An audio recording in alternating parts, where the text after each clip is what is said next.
जाते हैं। रेलवे का रीजनिंग का जो सिलेबस है उसमें से सारे टॉपिक को हम कंप्लीट कर रहे हैं और आज के सेशन में हम मिक्स्ड क्वेश्चन करेंगे। जितने भी हमने सेशन कर रखे हैं उससे रिलेटेड कुछ क्वेश्चन जो एग्जाम में आए हुए हैं वो सारे क्वेश्चन करेंगे, क्योंकि कहीं ना कहीं हम जो क्वेश्चन कर लेते हैं वो सारे क्वेश्चन हम छोड़ देते हैं कि कर लिया और वो तो वहीं का वहीं रह गया, आगे करते गए। तो वो सारे क्वेश्चन के कुछ पार्ट उठा करके हम उसको रिवाइज करेंगे, जिससे हमारा जो माइंड होगा रिसाइकलिंग करेगा और हम उस चीज़ों को याद कर पाएंगे। बेसिकली यही मेथड होता है टेस्ट सीरीज देने का भी, यही मेथड होता है आपका प्रैक्टिस करने का भी, क्योंकि सारी चीज़ें थोड़ी थोड़ी देख ली जाए जिससे कि हम फिर से उसे ताज़ा कर लें। तो आज के सेशन में हम मिक्स क्वेश्चन करेंगे, चाहे वो नंबर सीरीज से रिलेटेड हो या फिर जो एनालॉजी से रिलेटेड हो। कई टॉपिक से रिलेटेड हम क्वेश्चन करेंगे और इसमें आपका ये 2-3 दिन तक चलेगा। सारे क्वेश्चन हम कंप्लीट करेंगे। फिर कुछ टॉपिक्स हैं जो बचे हुए हैं, ब्लड रिलेशन है, क्लॉक है, ये कई सारे टॉपिक्स हैं जैसे कि एज रिलेटेड क्वेश्चन हो गया। ये सारे टॉपिक्स हैं वो सारे कवर करेंगे। पहले प्रैक्टिस कर लेते हैं, क्योंकि हमने इतना सारा सेशन जो कर रखा है वो कहीं ना कहीं हम रिवाइज जो लोग नहीं कर पाते हैं या फिर जिन्हें टाइम नहीं मिल पाता, बहुत सारे लोग होते हैं कि काम के साथ तैयारी करते हैं, तो उनके लिए कि एक सेशन 10 या 15 मिनट के सेशन में या 20 मिनट के सेशन में बाकी सारी चीज़ें रिवाइज कर लीजिए। तो इसलिए ये सेशन है और इसमें मेन मोटिव यही है कि जो पीछे पढ़ा गया है और बंद करके नहीं रखना है कॉपी में, उसे तैयार करना है। तो जो लोग भी चैनल पर नए हैं और रीजनिंग सब्जेक्ट की तैयारी करना चाहते हैं, रेलवे की तैयारी करना चाहते हैं, सामान्य ज्ञान के भी क्वेश्चन हम कर रहे हैं और 15,000 प्लस क्वेश्चन को टारगेट कर लिया और मॉडल सेट कर रहे हैं अभी। तो जो लोग तैयारी करना चाहते हैं या फिर जो लोग रेलवे के एग्जाम की तैयारी या फिर किसी भी कॉम्पिटिटिव एग्जाम की तैयारी करते हैं जो कि जिसमें कि रीजनिंग कॉमन सब्जेक्ट होता है, तो वो लोग चैनल को पहले तो सब्सक्राइब कर लें, जिससे अपडेट आप तक सबसे पहले पहुंच जाए। और सेशन को स्टार्ट करने से पहले लाइक और शेयर कर दीजिए बढ़िया से उन सभी लोगों तक जो आपके फ्रेंड्स हैं, आपके रिलेटिव्स हैं, मित्र शत्रु जो भी हैं, सबको शेयर कर दीजिए। ठीक है, चलो भाई पढ़ते हैं। ठीक है, अब ये पहला ही क्वेश्चन है, 6 से 10 पे जाएंगे तो क्या करना होगा, और फिर यही नहीं बल्कि 10 से 18 पे जाएंगे तो क्या करना होगा। पहले यहाँ पे देख लेते हैं, 10 × का 1 + 8 होगा तो 18 हो जाएगा। वही चीज 6 प्लस नहीं, अगर हम हाफ से मल्टीप्लाई करें तो ये आ जाएगा 3 + 7 कर देंगे तो आ जाएगा 10। ठीक है, क्या हो रहा है हाफ, तो यहाँ पे 1 हो जा रहा है, यानी कि हाफ ऐड हुआ है, फिर यहाँ 7 तो यहाँ 8 हो जाएगा। यानी कि देख सकते हैं कि हाफ से मल्टीप्लाई हुआ है, फिर 1 से, फिर क्या होगा, फिर क्या हो जाएगा, 1.5 से मल्टीप्लाई हो जाएगा, 1.5 से मल्टीप्लाई हो जाएगा और प्लस 9 ऐड करेंगे तो इतना आ रहा है। देख लीजिए कितना आ रहा है, प्लस 9 से ऐड करेंगे, प्लस 9 ऐड करेंगे, मल्टीप्लाई कर दिया 1.5 से, कर लीजिए यहाँ पे 1.5 × का 18 का मल्टीप्लाई कर देंगे 1.5 से, कर लीजिए 90 था 9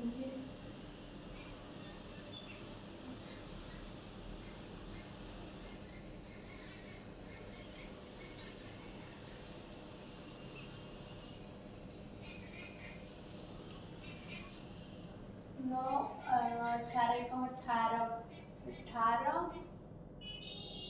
28 27 हो जाएगा, 1 27 और प्लस 9 9 7 16 2 3, क्या हो गया 18 5 90, 18 × 18 9 हो जाएगा आपका 27। ठीक है, 27 ये 0 हट गया, पॉइंट हो गया, तो 27 में फिर 9 ऐड करेंगे तो 36 आ जाएगा। अब यही चीज आगे जाएगी तो यहाँ पे 1.5 हो गया, यहाँ पे हाफ, फिर 1 हुआ, फिर 1 से 1.5 हो गया, फिर 1.5 से क्या हो जाएगा 2 हो जाएगा, 2 से मल्टीप्लाई होगा और ऐड क्या होगा 10 होगा। 36 से गुणा का 2, 2 × 6 12, 2 3 6, 6 1 7, यानी कि 72, 72 में 10 ऐड करेंगे कितना आ जाएगा 82। ठीक है, 82 सी राइट आंसर हो जाएगा। ठीक है, ये भी सीरीज का ही क्वेश्चन है, इसमें रॉन्ग बताना है कि कौन सी संख्या गलत है, तो सीरीज के थ्रू ही ज्ञात करेंगे। सीधा सीधा दिख रहा है कि 7 4 11 हो रहा है और 11 और 7 18 हो रहा है, और 18 और 11 कितना होगा, 18 और 11 28 हो रहा है। ठीक है, 18 और 11 28 हो रहा है, तो इस प्रकार से 18 और 28 47 होना चाहिए। तो 8 8 16 और 2 1 3 नहीं हो रहा है, ठीक है। 18 और 28 47 नहीं हो रहा है, यानी कि 28 गलत है आपका, तभी तो 47 नहीं आ रहा है। बाकी सारा तो सेम ही है, इन दोनों को ऐड किया तो आगे वाला नंबर आ गया, फिर इसको ऐड किया तो इसके बाद वाला नंबर आया, फिर इसको ऐड किया तो इसके बाद वाला नंबर आया, ठीक है। अब इन दोनों को जब ऐड करना है तो ये वाला नंबर आना चाहिए, बट जैसे इसको हम ऐड कर रहे हैं इसमें तो ये वाला नंबर नहीं आ रहा है, ठीक है। तो 28 यानी कि रॉन्ग हो जाएगा आपका, 28 ए में ही दिया हुआ है, सही हो जाएगा। अगला क्वेश्चन है, अगला क्वेश्चन देखिए, उल्लू पक्षी हाथी। ये क्वेश्चन तो हम लोगों ने बहुत अच्छे तरीके से किया है। उल्लू पक्षी और हाथी, एक सारे जितने भी क्वेश्चन है जिस भी टॉपिक से रिलेटेड है सारे सेशन हमने किए हुए हैं। जो लोग भी नए हैं वो सेशन में जाकर एक पर्टिकुलर टॉपिक को उठाकर हमने 2 या 3 सेशन में इसे पूरा कवर किया हुआ है, बहुत अच्छे से कवर किया हुआ है कि आपको अच्छे से समझ में आए, ठीक है। तो इसका देख लेते हैं। ऑप्शन पे जाना ठीक है, अच्छी बात है, बट आपको ये ध्यान देना होगा उल्लू पक्षी हाथी, आपको पता ही है उल्लू पक्षी हाथी ये सब के बारे में पता ही है कि भाई हाथी क्या है, उल्लू क्या है और पक्षी क्या होता है, ठीक है। पक्षी जो उड़ते हैं, है ना, पक्षी जो उड़ते हैं तो पक्षी में कबूतर आ जाएगा, कौवा आ जाएगा, चिड़िया आ जाएगी, उल्लू भी आ जाएगा, ठीक है। तो ये सारी चीजें आ जाएंगी और कुछ चीजें हैं एक्सेप्शन में, जैसे चमगादड़ हो गया, ये सारी ये मैमल्स में आता है और ठीक है। तो ये अगर आप अच्छे से समझना चाहते हैं तो प्लेलिस्ट में जाइए और वहां से देखिए, आपको इससे रिलेटेड क्वेश्चन बहुत ही अच्छे से समझ आ जाएगा। ये सेशन उन लोगों के लिए है जो वीडियो देखे हुए हैं कि इस पे कैसे कैसे क्वेश्चन बन सकते हैं, ठीक है। तो उनके लिए है कि उनका रिवाइज हो जाएगा, ठीक है। तो ये हो गया पक्षी। अब पक्षी में तो उल्लू भी आ जाएगा भाई, उल्लू भी उड़ता है तो पक्षी में उल्लू आ गया, और हाथी तो पशु में आ गया ना, तो हाथी इन दोनों से अलग हो जाएगा, ये बन जाएगा figure option number c right answer हो जाएगा, ठीक है। अगला क्वेश्चन आप फटाफट से देख लेते हैं। अब जैसे ये वाला क्वेश्चन दिया है, क्वेश्चन नंबर 4 में, ये वाला भी हमने करा हुआ है, पूरा सेशन है सभी टॉपिक पे। अब इसमें दिया हुआ है कि इसका कोड ये, ठीक है, ये लिख के दे देगा कि ये प्रश्न में दिया हुआ है कि इसका कोड ये है, तो इस आधार पे, इसके आधार पे इसका जो कोड होगा वो क्या होगा, ठीक है। तो हमने सीधा क्वेश्चन को लिख दिया कि इसका कोड ये दिया है तो इसका कोड हमें बताना है, हमें आंसर से मतलब है। अब यहाँ पे कैसे फाइंड करेंगे, इजोटी आप लोगों को याद होगा, जो लोग सेशन देखे होंगे, इजोटी क्या है। इजोटी याद करने का तरीका है जो 5 10 15 20 25 करके हमने ऐसे याद किया था, EJOTY 5 10 15 20 25, ठीक है। जिन लोगों को ऐसे अल्फाबेट कौन से प्लेस पे आते हैं वो याद नहीं होते, तो इसको याद कर लेंगे तो मतलब आधा याद हो गया, ठीक है। क्योंकि अगर इसके जे से आगे पीछे कोई रहेगा तो हम इसे यहाँ से ऐसे याद कर सकते हैं, ओ के आगे पीछे 1 2 अक्षर रहेंगे तो वहाँ से हम इसे डिक्रीज करके पीछे का और इससे इंक्रीज करके आगे का नंबर पता कर सकते हैं कि कौन से स्थान पे आएगा। अब जैसे कि एस है, ठीक है, एस के बाद क्या आता है, एस के बाद टी आता है, ठीक है, PQR एस के बाद टी आता है, तो टी जब 20 पे है तो एस 19 पे आ जाएगा, ठीक। पी किस नंबर पे आता है, PQR, ठीक है, पी से पहले ओ आ जाता है, ओ के बाद पी, यानी कि जब ओ 15 पे आ रहा है तो पी कहाँ आएगा, 16 पे आ जाएगा। ओ आप देख ही रहे हैं 15 पे है और टी आप देख ही रहे हैं 20 पे है ना। तो ऐसे याद करना इजी हो जाएगा। इजोटी अगर हम याद कर लें, 5 10 15 20, ई आता है 5 पे, जे आता है 10 पे, ओ आता है 15 पे, टी आता है 20 पे और वाई आता है आपका 25 पे, ठीक है। तो ऐसे करके याद कर लेंगे तो हमें थोड़ा सा इजी बन सकता है कि कौन से प्लेस पे कौन है, ये याद रखना, ठीक है। तो ये हमने पता लगा लिया कि मान लीजिए ये 19 पे है, 16 पे है, ये 15 पे है, ये 20 पे है, लेकिन यहाँ पे कोड तो कुछ और ही दिया गया है। तो किया क्या है भैया, ये 9 1 जोड़ेंगे तो 10 हो जाएगा, अब ये 10 को भी जोड़ेंगे तो 1 आएगा, वही चीज यहाँ पे दिया है। अब ये 16 है, 16 को ऐड करेंगे 6 1 7, ठीक है। यहाँ पे 15 है, 15 को ऐड करेंगे 1 और 5 को आ जाएगा 6। यहाँ पे 20 है, 2 और 0 को ऐड करेंगे 2 आ जाएगा। ठीक है, तो यहाँ पे ये फॉर्मूला ये ट्रिक अप्लाई हो रही है, तो यहाँ पे वही ट्रिक अप्लाई करेंगे FARM में। ठीक है, पहले देखेंगे कि F जो आ रहा है किस नंबर पे आएगा, A किस नंबर पे आएगा, R किस नंबर पे आएगा और M किस नंबर पे आएगा।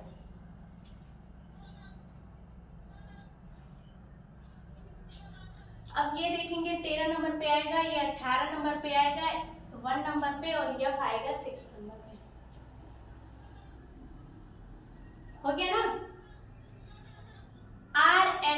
S 19 पे है, R पहले आ जा रहा है 18 पे हो जाएगा। O आता है 15 पे, तो पहले कर देंगे तो पहले तो 13 आ जाएगा। ठीक, तो ऐसे हम पता करेंगे। 6 1 तो वही रहेगा, 6 1 तो वही रहेगा, 6 1 से तो 2 टू 3 टू स्टार्ट हुआ है, 6 1, फिर उसके बाद R का 18, 8 1 9 ऐड करेंगे तो हो जाएगा 6 1 9। 6 1 9 बी में दिख रहा है, बी राइट आंसर हो जाएगा।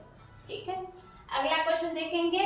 यहाँ पे बोला गया कि संतरे को स्याही कहा जाता है, यहाँ पे लिख लेंगे को, संतरे को स्याही कहा जाता है। अब इसको फिर स्याही को साबुन कहा जाता है, साबुन को मक्खन कहा जाता है और मक्खन को शहद कहा जाता है। तो कपड़े धोने के लिए किसका प्रयोग करेंगे? कपड़े धोने के लिए भाई साबुन का ही प्रयोग करेंगे, ये सभी लोग जानते हैं। बट यहाँ पे ये कैसे पता करेंगे कि साबुन को, तो यहाँ पे स्याही भी समझ आ रहा है कि साबुन और स्याही दो हैं, और यहाँ पे साबुन और मक्खन, तो क्या बोला जाएगा, स्याही या फिर मक्खन। ठीक है, तो ऐसे में ये पता करेंगे कि मान लीजिए कि मान लीजिए कहीं आप हैं, ठीक है, आप अपने घर पे हैं, तो आप स्याही को साबुन बोलते हैं मान लीजिए, या फिर ऐसे ही देख लीजिए कि आप साबुन को साबुन बोलते हैं, नॉर्मली साबुन को साबुन बोलते हैं। लेकिन कहीं आप और जाते हैं तो वहाँ पे पता चलता है कि साबुन को साबुन ना बोल के बल्कि मक्खन बोला जाता है। ठीक है, साबुन को साबुन नहीं बोला जाता है, मक्खन बोला जाता है। तो आप भले ही साबुन मांगे लेकिन वो लोग नहीं समझेंगे, आपको मक्खन कहना होगा उसको, है ना। तो इसलिए तो आप मांगेंगे तो क्या मांगेंगे, साबुन नहीं बल्कि मुझे मक्खन दो, है ना। तो जब साबुन को मक्खन कहा जा रहा है तो आपको कपड़े धोने के लिए किसकी जरूरत पड़ेगी, क्या बोलेंगे, साबुन नहीं, बोलेंगे मक्खन, क्योंकि वहां पे मक्खन बोला जा रहा है। वही चीज कहा जा रहा है कि साबुन को मक्खन कहा जा रहा है। ठीक है, ध्यान दीजिएगा। संतरे को स्याही, अगर आपको मांगना होगा तो संतरा नहीं मांगेंगे, स्याही मांगेंगे, क्योंकि संतरे को स्याही बोला जा रहा है। अगर आपको स्याही मांगना होगा तो साबुन मांगेंगे, क्योंकि स्याही को साबुन बोला जा रहा है। अगर आपको साबुन मांगना होगा तो साबुन नहीं मक्खन कहेंगे, क्योंकि साबुन को मक्खन बोला जा रहा है। उसी तरीके से अगर मक्खन मांगना हो तो मक्खन कह के नहीं मांगेंगे, शहद मांगेंगे, क्योंकि मक्खन को शहद कहा जा रहा है। तो कपड़े धोने के लिए आपको जब साबुन की जरूरत होगी तो आप साबुन न मांगकर क्या मांगेंगे, मक्खन मांगेंगे, क्योंकि साबुन को मक्खन बोला जा रहा है। ठीक है, तो ये हो जाएगा आपका राइट आंसर, मक्खन, मक्खन मांगेंगे। ठीक है, ऑप्शन नहीं लिखा गया है, ठीक है, उसके लिए सॉरी, बट मक्खन मांगेंगे, ऑप्शन में मक्खन जहाँ कहीं होगा वही राइट आंसर हो जाएगा। अब इसमें देखेंगे स्टेटमेंट एंड कंक्लूजन वाला, ठीक है, कथन निष्कर्ष वाला क्वेश्चन आ गया है। किसका, कथन और निष्कर्ष वाला। कथन निष्कर्ष वाला क्वेश्चन में दिया गया है L greater than equal to M, O equal to N, N less than H, M equal to O। अब इसमें हमें फाइंड करना है। जो लोग अभी नया सेशन देख रहे हैं वो जाकर देख सकते हैं कि ऐसा सेशन हमने कराया हुआ है। आइदर और का केस बनेगा यहाँ पे, क्योंकि हम देख रहे हैं कि L और M के जो बीच रिलेशन है ग्रेटर देन इक्वल टू का, उसे ही दो पार्ट में डिवाइड कर दिया है कि L greater than equal to M यहाँ पे लिख दिया है और L इक्वल टू M यहाँ पे लिख दिया है। यानी कि हमें यही देखना है कि जो दो वर्ड के बीच में रिलेशन है उस रिलेशन को दो पार्ट में अगर डिवाइड कर दिया है स्टेटमेंट निष्कर्ष के अंतर्गत, तो वो क्या हो जाएगा, आइदर और का केस बनेगा। किसका, आइदर और का केस बनेगा, आइदर और का केस बनेगा। जो लोग भी सेशन को देखेंगे उन्हें बहुत अच्छे से समझ में आएगा, क्योंकि कहते हैं ना कि कॉन्सेप्ट जानना जरूरी है। तो इसका वही चीज़ है कि कॉन्सेप्ट जिनका सही होगा, जो स्टार्टिंग से सेशन देखे हैं वो अच्छे से समझ पा रहे होंगे।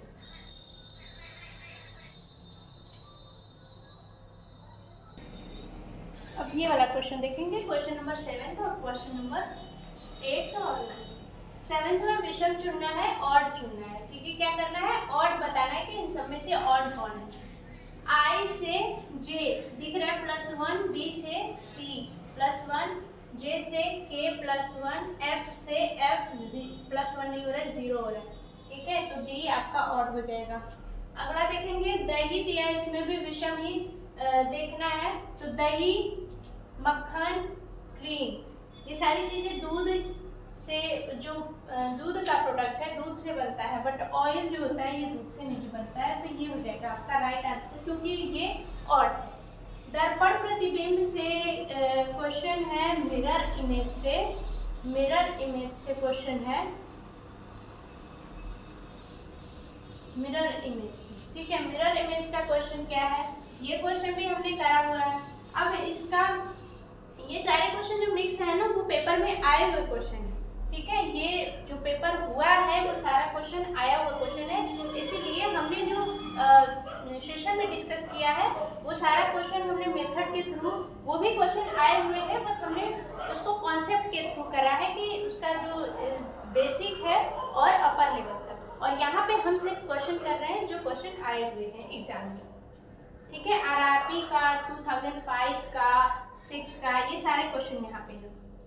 तो अब इसका यहाँ पे मिरर रख दिए, तो मिरर रखने के बाद पता ही है कि जो सामने, जो नज़दीक का भाग होगा नज़दीक बनेगा और दूर का भाग दूर बनेगा, ठीक है। तो नज़दीक का ये डब्बे का ये फलक है, तो नज़दीक का ये फलक ऐसे ही रहेगा, ठीक है। तो यहाँ पे तो ऐसे फलक दिख नहीं रहा है, ऐसे फलक दिख रहा है, ठीक है। तो नज़दीक भी यहाँ पे ऐसे फलक दिख रहा है, यहाँ पे दिख रहा है कि ऐसे फलक है, जैसे यहाँ पे ऐसे फलक दिख रहा है, यहाँ पे ऐसे फलक दिख रहा है, और दोनों पॉइंट भी दिख रहे हैं, ऊपर भी एक पॉइंट दिख रहा है, और यहाँ पे ट्रायंगल भी बना है, यहाँ पे भी है, बट यहाँ पे ट्रायंगल क्या हो गया, उल्टा हो गया। तो इस प्रकार से सी राइट आंसर हो जाएगा आपका, क्या, सी राइट आंसर हो जाएगा, ठीक है। तो आज के लिए अब इतना रहने देते हैं, अब सेशन करेंगे कल।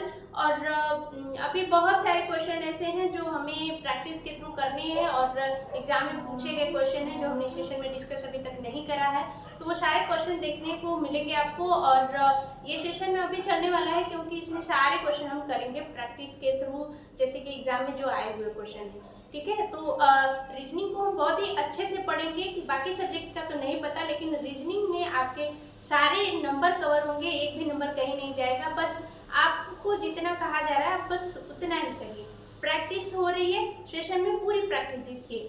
10 मिनट का ही सेशन है, ईमानदारी से 10 मिनट बैठ के देखना है, बस यही करना है कि पूरा सेशन अच्छे से देखना है कि क्वेश्चन हो क्या रहा है। एक बार नहीं समझ आया फिर से रिपीट करके देख लिया, ठीक है। तो ऐसे करके कि समझना तो है, बस यही करना है कि समझना तो है, छोड़ के नहीं जाना है इसको।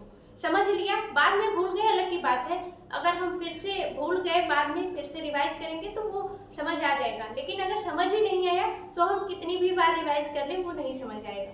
तो क्वेश्चन को पहले समझना है, भले ही 2 मिनट लग जाए, 3 मिनट लग जाए, 5 मिनट लग जाए, बट हमें उसको समझ के, ऐसा तो है नहीं कि सारे क्वेश्चन नहीं समझ आएंगे, कुछ ही क्वेश्चन ऐसे होते हैं कि समझ नहीं आते, तो उसमें अगर 5 मिनट जा भी रहा है तो उसको जाने दीजिए, ठीक है। समझना है, बस समझ लीजिए एक बार, अगली बार से वो अच्छा लगने लग जाएगा, ठीक है। तो जो लोग भी चैनल पर नए हैं तो चैनल को सब्सक्राइब करके बेल आइकन को प्रेस जरूर कर लीजिए, और जिससे अपडेट आप तक सबसे पहले पहुंच जाएगा, या फिर हम जो भी नोटिफिकेशन आपको दें वो आप तक सबसे पहले पहुंच जाए। और एसएससी का जो आपका वैकेंसी आ गया है, और जो लोग भरना चाहते हैं वो भर सकते हैं, और कुछ दिनों की बात है फिर हम एसएससी का भी स्टार्ट करने वाले हैं, रेलवे का ख़त्म करने के बाद, ठीक है। तो मिलेंगे नेक्स्ट वीडियो में, आज के लिए रहने देते हैं। वीडियो अच्छा लगा हो तो शेयर और लाइक ज़रूर कर दीजिएगा। Thank you.